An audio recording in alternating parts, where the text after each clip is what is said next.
10મો સ્કંદ 45મો અધ્યાય. શ્રી કૃષ્ણ અને બલરામનું યજ્ઞોપવિત અને ગુરુકુળમાં પ્રવેશ. શ્રી સુક ઉવાચ પિતુરા ઉપલબ્ધાર્થો વિદિત્વા પુરુષોત્તમ મા ભૂદિતિ નિજામ માયામ તતાન જન્મોહિનીમ. શ્રી સુખદેવજી કહે છે, પરીક્ષિત, ભગવાન શ્રી કૃષ્ણે જોયું કે માતા પિતાને મારા ઐશ્વર્યનું, મારા ભગવત ભાવનું જ્ઞાન થઈ ગયું છે, પરંતુ તેમને આવું જ્ઞાન થવું ન જોઈએ. આનાથી તેઓ પુત્ર સ્નેહનું સુખ નહીં પામી શકે. એવું વિચારીને તેમણે તેમના પર પોતાની તે યોગમાયાનો પડદો નાખી દીધો, જે તેમના સ્વજનોને મુગ્ધ કરીને તેમની લીલામાં સહાયક થાય છે. યદુવંશ શિરોમણી ભગવાન શ્રી કૃષ્ણ મોટા ભાઈ બલરામજીની સાથે પોતાના મા બાપ પાસે જઈને આદર અને વિનયપૂર્વક નમીને, હે માતા, હે પિતા, આ સંબોધનથી તેમને પ્રસન્ન કરતા કહેવા લાગ્યા, હે પિતા, હે માતા, અમે તમારા પુત્ર છીએ અને તમે અમારા માટે હંમેશા આતુર રહ્યા છો. તેમ છતાં અમારી બાલ્યાવસ્થાનું, પોગંડ અવસ્થાનું અને કિશોર અવસ્થાનું સુખ તમને મળ્યું નથી. કમનસીબે અમને આપની પાસે રહેવાનું સૌભાગ્ય પણ પ્રાપ્ત ન થયું. તેથી બાળકોને માતા પિતાના ઘરમાં રહીને જે લાડ પ્યારનું સુખ મળે છે તે અમને પણ ન મળી શક્યું. પિતા અને માતા જ આ શરીરને જન્મ આપે છે અને આનું લાલન પાલન કરે છે. ત્યારે ક્યાંક આ શરીર ધર્મ, અર્થ, કામ અથવા મોક્ષની પ્રાપ્તિનું સાધન બને છે. જો કોઈ મનુષ્ય 100 વર્ષ સુધી જીવીને મા બાપની સેવા કરતો રહે તો પણ તે તેમના ઉપકારોથી ઋણમુક્ત થઈ શકતો નથી. જે પુત્ર સામર્થ્ય હોવા છતાં પણ પોતાના મા બાપની શરીર અને ધનથી સેવા કરતો નથી, તેના મૃત્યુ પછી યમદૂતો તેને તેના શરીરનું માંસ ખવડાવે છે. જે પુરુષ સમર્થ હોવા છતાં પણ વૃદ્ધ માતા પિતા, સતી પત્ની, બાળકો, ગુરુ, બ્રાહ્મણો અને શરણાગતનું ભરણ પોષણ કરતો નથી, તે જીવતો હોવા છતાં પણ મુર્દા જેવો છે. હે પિતાજી, અમારા આટલા દિવસો વ્યર્થ ચાલ્યા ગયા, કારણ કે કંસના ભયથી હંમેશા વ્યાકુળ રહેવાને કારણે અમે તમારી સેવા કરવામાં અસમર્થ રહ્યા. હે માતા, હે પિતા, આપ બંને અમને ક્ષમા કરો. અરે, દુષ્ટ કંસે તમને બહુ કષ્ટ આપ્યું, પરંતુ અમે પરતંત્ર હોવાને કારણે તમારી કોઈ સેવા શુશ્રૂષા કરી ન શક્યા. શ્રી સુખદેવજી કહે છે, પરીક્ષિત, પોતાની લીલાથી મનુષ્ય બનેલા વિશ્વાત્મા શ્રી હરિની આ વાણીથી મોહિત થઈ દેવકી વસુદેવે તેમને ખોળામાં બેસાડ્યા અને હૃદય ચાંપીને પરમાનંદને પ્રાપ્ત થયા. રાજન, તેઓ સ્નેહપાસમાં બંધાઈને પૂર્ણપણે મોહિત થઈ ગયા અને અશ્રુધારાથી તેમનો અભિષેક કરવા લાગ્યા, ત્યાં સુધી કે આંસુઓને કારણે ઘણું રૂંધાઈ જવાથી તેઓ કાંઈ બોલી શક્યા નહીં. દેવકી નંદન ભગવાન શ્રી કૃષ્ણે આ પ્રમાણે પોતાના માતા પિતાને સાંત્વના આપીને પોતાના માતામહ નાના ઉગ્રસેનને યાદવોના રાજા બનાવી દીધા અને તેમને કહ્યું, મહારાજ, અમે આપની પ્રજા છીએ, આપ અમારા લોકો પર શાસન કરો. રાજા યયાતિનો શાપ હોવાથી યાદવો રાજ્ય સિંહાસન પર બેસી શકતા નથી, પરંતુ મારી એવી જ ઈચ્છા છે કે તેથી તમને કોઈ દોષ નથી. જ્યારે હું સેવકની જેમ તમારી સેવા કરતો રહીશ, ત્યારે મોટા મોટા દેવતાઓ પણ મસ્તક નમાવીને તમને ભેટ આપશે, તો બીજા રાજાઓ આપશે તેમાં તો નવાય શું? પરીક્ષિત, ભગવાન શ્રી કૃષ્ણ જ સંપૂર્ણ વિશ્વના વિધાતા છે. તેમણે જ કંસના ભયથી વ્યાકુળ થઈને આમ તેમ ભાગી ગયેલા યાદવ, વૃષણી, અંધક, મધુ, દાસાહર અને કુકુર વગેરે વંશોના સગળા જ્ઞાતિજનો, સંબંધીઓને શોધી શોધીને બોલાવડાવ્યા. તેમને ઘર છોડીને બહાર રહેવામાં મોટું કષ્ટ ઉઠાવવું પડ્યું હતું. ભગવાને તેમનો સત્કાર કર્યો, સાંત્વના આપી અને તેમને બહુ જ ધન સંપત્તિ આપીને તૃપ્ત કર્યા તથા પોતપોતાના ઘરોમાં વસાવી દીધા. હવે તમામ યાદવો ભગવાન શ્રી કૃષ્ણ અને બલરામજીના બાહુબળથી સુરક્ષિત હતા. તેમની કૃપાથી તેમને કોઈ પ્રકારનું દુઃખ ન હતું. તેમના બધા મનોરથો સફળ થઈ ગયા હતા. તેઓ કૃતાર્થ થઈ ગયા. હવે તેઓ પોતાના ઘરોમાં આનંદથી રહેવા લાગ્યા. ભગવાન શ્રી કૃષ્ણનું વદન આનંદનું સદન છે. તેઓ નિત્ય પ્રફુલ્લિત, ક્યારેય ન કરમાવાવાળા કમળ છે. તેનું સૌંદર્ય અપાર છે. કરુણાર્ધ અને મંદ સ્મિતવાળા શ્રી કૃષ્ણના મુખકમળનું હંમેશા દર્શન કરી યાદવો પ્રસન્ન થતા. મથુરાના વૃદ્ધ પુરુષો પણ યુવકો જેવા બળવાન અને ઉત્સાહી થઈ ગયા હતા, કેમ કે તેઓ પોતાના નેત્રોના પળિયા વડે વારંવાર ભગવાનના મુખારવિંદના અમૃતનું પાન કરતા હતા. પ્રિય પરીક્ષિત, ત્યાર પછી દેવકી નંદન ભગવાન શ્રી કૃષ્ણ અને બલરામજી બંને નંદ બાવા પાસે આવ્યા. તેમને ભેટી પડ્યા અને કહેવા લાગ્યા, બાબા, તમે અને મા યશોદાએ ખૂબ સ્નેહ અને લાડથી અમારું પાલન પોષણ કર્યું છે. એમાં કોઈ શંકા નથી કે મા બાપ પોતાના સંતાનને પોતાના શરીરથી અધિક સ્નેહ કરે છે. જેમને પાલન પોષણ ન કરી શકવાને કારણે સ્વજન સંબંધીઓએ છોડી દીધા છે, તે બાળકોને જે લોકો પોતાના પુત્ર જેવા લાડ પ્યારથી ઉછેરે છે, તે જ વાસ્તવમાં તેમના મા બાપ છે. બાબા, હવે તમે લોકો વ્રજમાં જાઓ. એમાં શંકા નથી કે અમારા વિના વાત્સલ્ય સ્નેહને કારણે તમને બધાને બહુ દુઃખ થશે. અહીંના સુહદ સંબંધીઓને સુખી કરીને અમે તમને મળવા આવીશું. ભગવાન શ્રી કૃષ્ણે નંદ બાવા અને બીજા વ્રજવાસીઓને આ પ્રમાણે સાંત્વના આપી બહુ જ આદરપૂર્વક વસ્ત્ર આભૂષણો અને અનેક ધાતુઓના વાસણો વગેરે આપી તેમનું સન્માન કર્યું. ભગવાનની વાત સાંભળીને નંદ બાવા પ્રેમ અધીરા થઈને બંને ભાઈઓને ભેટી પડ્યા અને નેત્રોથી આંસુ સારતા ગોપોની સાથે વ્રજ જવા માટે વિદાય થઈ ગયા. હે રાજન, ત્યાર પછી વસુદેવજીએ પોતાના પુરોહિત ગર્ગાચાર્યજી તથા બીજા બ્રાહ્મણો પાસે બંને પુત્રોના વિધિપૂર્વક દ્વિજ સંસ્કાર યજ્ઞોપવિત સંસ્કાર કરાવ્યા. તેમણે વિવિધ પ્રકારના વસ્ત્રો અને આભૂષણોથી બ્રાહ્મણોનો સત્કાર કરી ઘણી જ દક્ષિણા તથા વાછરડાવાળી ગાયો દાનમાં આપી. બધી ગાયોના ગળામાં સોનાની માળા પહેરાવી હતી તથા બીજા પણ ઘણા આભૂષણો અને રેશમી વસ્ત્રોથી શણગારી હતી. મહામતી વસુદેવજીએ ભગવાન શ્રી કૃષ્ણ અને બલરામજીના જન્મ નક્ષત્રમાં જેટલી ગાયો આપવાનો સંકલ્પ કર્યો હતો તે ગાયો બ્રાહ્મણોને દાનમાં આપી. જોકે વસુદેવજીએ પાસેથી બધી ગાયો કંસે છીનવી લીધી હતી. તે હવે છોડાવીને સંકલ્પ પ્રમાણે દાનમાં આપી. આ પ્રમાણે યાદવોના આચાર્ય ગર્ગાચાર્યજી પાસે સંસ્કાર કરાવીને બલરામજી અને ભગવાન શ્રી કૃષ્ણ બંને ઉપનયન સંસ્કાર દ્વારા ગાયત્રી વ્રતમાં નિષ્ઠાવાળા થઈ દ્વિજ બન્યા.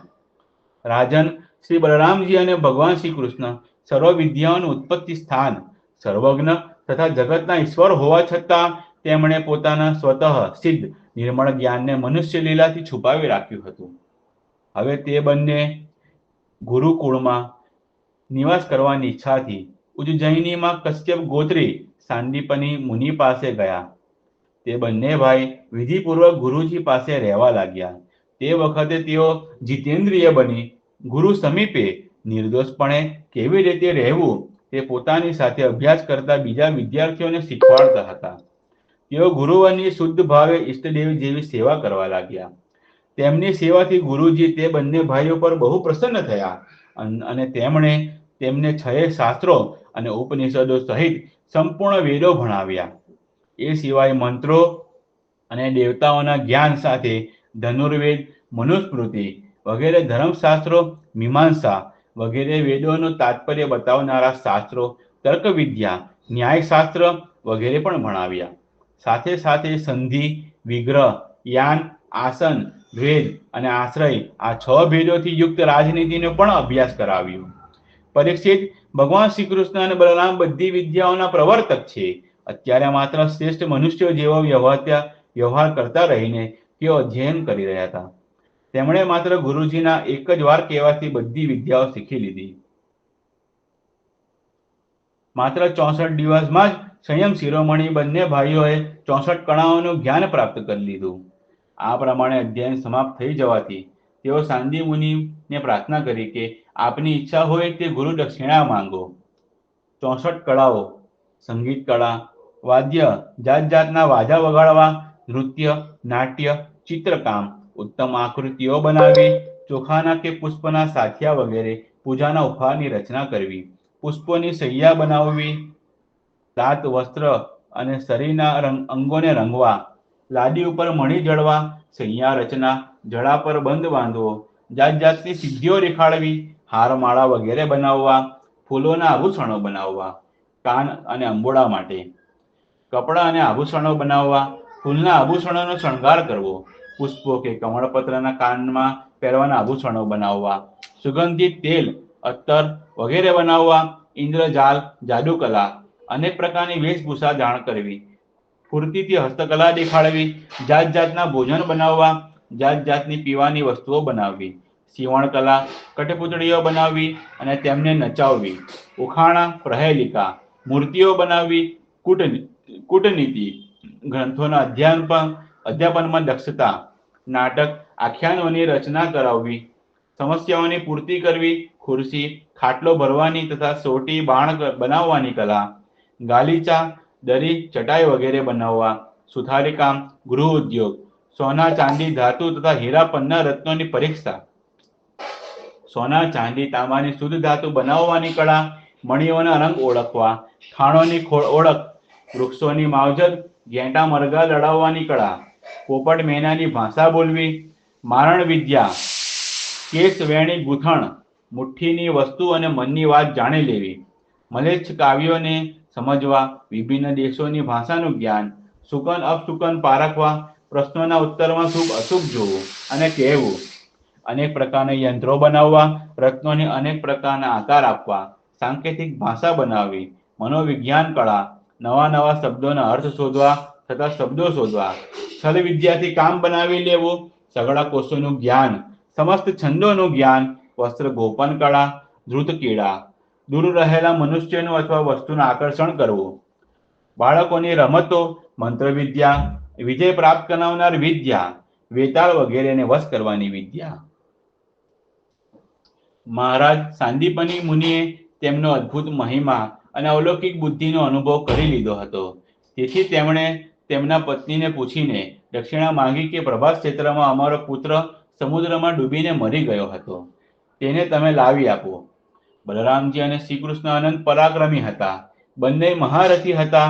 તેમણે બહુ સારું કહીને ગુરુજીની આજ્ઞા સ્વીકારી લીધી અને રથમાં બેસી પ્રભાસ ક્ષેત્રમાં ગયા.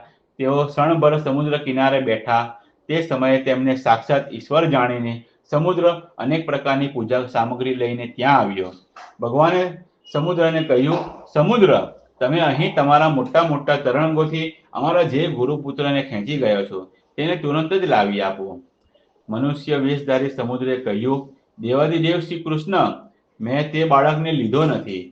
મારા જલમાં પંચજન નામનો એક મોટ્ય દૈત્ય જાતિનો અસુર શંખના રૂપમાં રહે છે. તેણે તે બાળકનું હરણ કર્યું હશે. સમુદ્રની વાત સાંભળીને ભગવાને તુરંત જ જળમાં પ્રવેશ કર્યો અને શંખાસુરને મારી નાખ્યો, પરંતુ તે બાળક તેના ઉદરમાં ન હતો. ત્યારે તેના શરીરનો શંખ લઈને ભગવાન રથમાં બેસી પાછા આવ્યા. ત્યાંથી બલરામજી સાથે શ્રી કૃષ્ણે યમરાજની પ્રિય નગરી સંયમનીમાં જઈને શંખનાદ કર્યો. શંખનો ઘોષ સાંભળીને તમામ પ્રજાનું શાસન કરવાવાળા યમરાજે તેમનું સ્વાગત કર્યું અને ભક્તિભાવપૂર્વક વિધિ અનુસાર તેમની પૂજા કરી. તેમણે વિનયપૂર્વક નમીને સઘળા પ્રાણીઓના હૃદયમાં બિરાજેલા સચ્ચિદાનંદ સ્વરૂપ ભગવાનને કહ્યું, લીલાથી જ મનુષ્ય બનેલા હે સર્વવ્યાપક પરમેશ્વર, હું આપ બંનેની શું સેવા કરું? શ્રી ભગવાને કહ્યું, યમરાજ, અહીં પોતાના કરમ બંધન અનુસાર મારા ગુરુપુત્રને લાવવામાં આવ્યો છે. તમે મારી આજ્ઞા સ્વીકારીને તેના કર્મો પર ધ્યાન ન આપી તેને મારી પાસે લઈ આવો. યમરાજે જેવી આજ્ઞા કહીને ભગવાનની આજ્ઞાનો સ્વીકાર કર્યો અને તેમનો ગુરુપુત્ર લાવી આપ્યો.